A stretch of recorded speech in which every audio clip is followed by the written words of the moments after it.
dans le prochain épisode de Demain nous appartient.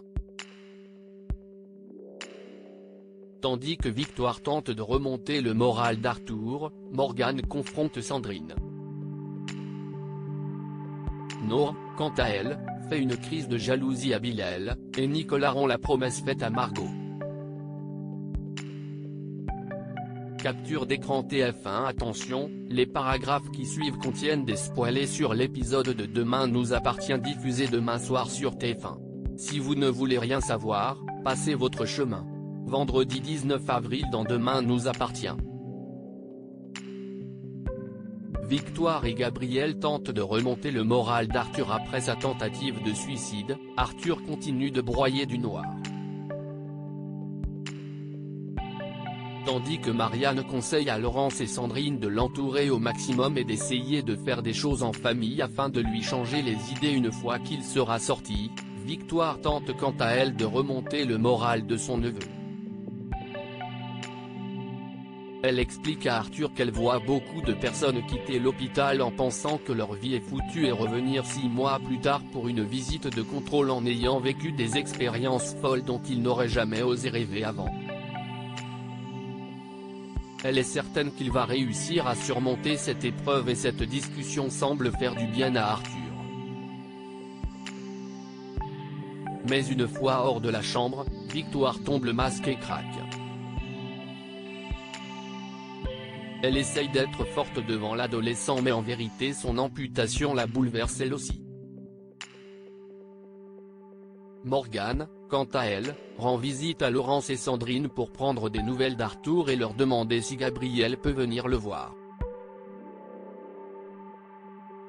Sandrine, qui continue d'en vouloir à la terre entière, Morgane y compris, refuse que Gabriel s'approche de son fils mais Laurence tente d'apaiser les choses en admettant que si est à Arthur de choisir s'il a envie de voir son ami ou pas. Morgane, qui sent le comportement distant de Sandrine, finit par lui demander des explications. Elle a besoin de savoir si tout est fini entre elles. Sandrine avoue alors qu'elle n'arrive pas à penser à autre chose qu'Arthur en ce moment et qu'elle est en colère en permanence. Mais elle sait que cela va finir par passer et demande à Morgane de lui donner du temps. Et cette dernière accepte, ajoutant qu'elle attendra le temps qu'il faudra. Mais en fin de journée, alors qu'Arthur reçoit la visite de Gabriel, qui lui promet qu'il sera là pour lui quoi qu'il arrive, Sandrine a la désagréable surprise de voir Fleur débarquer à l'hôpital avec un cadeau pour Arthur. Elle souhaite tirer un trait sur ce qui s'est passé dernièrement et l'aider à affronter ce qu'elle traverse mais Sandrine lui en veut toujours et l'envoie balader. Nour fait une crise de jalousie à Bilal lors d'une discussion avec ses parents. Nour accepte de vivre désormais une semaine chez sa mère et une semaine chez son père. Elle souhaite d'ailleurs dormir chez Bilal dès ce soir mais ce dernier lui explique que cela ne va pas être possible tout de suite car Virginie et Jules vivent encore au Maha avec lui. Il lui demande de patienter encore quelque temps mais Nour s'énerve et lance à son père qu'elle en a marre qu'il fasse toujours passer les autres avant elle.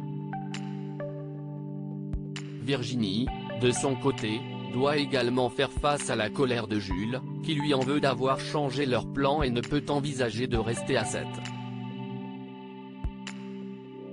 Bilal confie alors à Virginie que si est normal que Jules réagisse ainsi, qu'il est comme tous les ados, et que les choses ne sont pas beaucoup plus faciles avec Nour.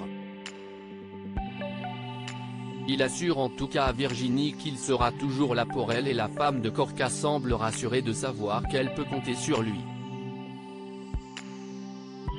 Nicolas rend la promesse faite à Margot Thomas. Alex reçoit la visite de Nicolas, l'oncle de Sacha, qui vient lui demander conseil à propos de Margot et du bébé. Il a promis à l'adolescente qu'il ne dirait rien à son frère et à sa belle-sœur, mais il continue de penser qu'ils ont le droit de savoir qu'ils ont un petit-fils.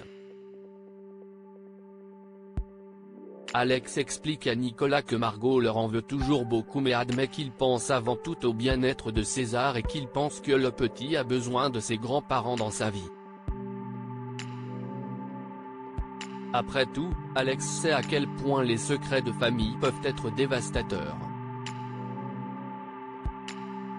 Nicolas, conforté dans son idée, décide donc de révéler l'existence de César à son frère. En parallèle, Margot s'inquiète et se demande justement si Nicolas va tenir sa parole.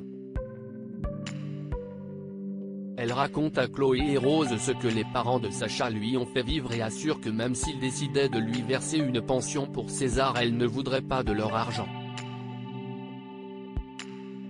Rose la comprend totalement car, selon elle, la liberté est ce qu'il y a de plus important dans la vie.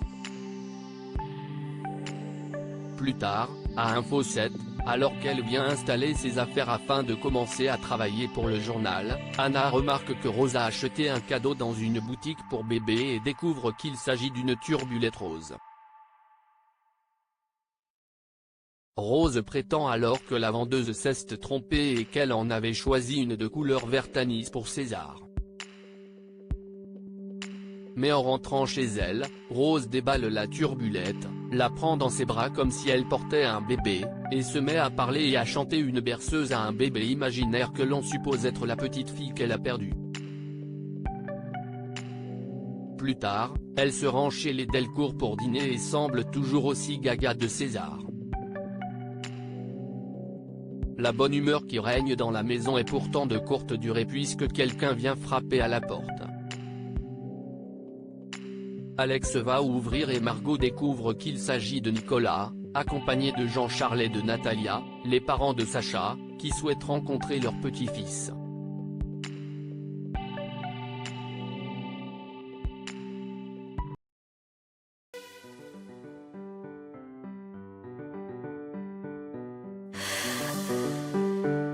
나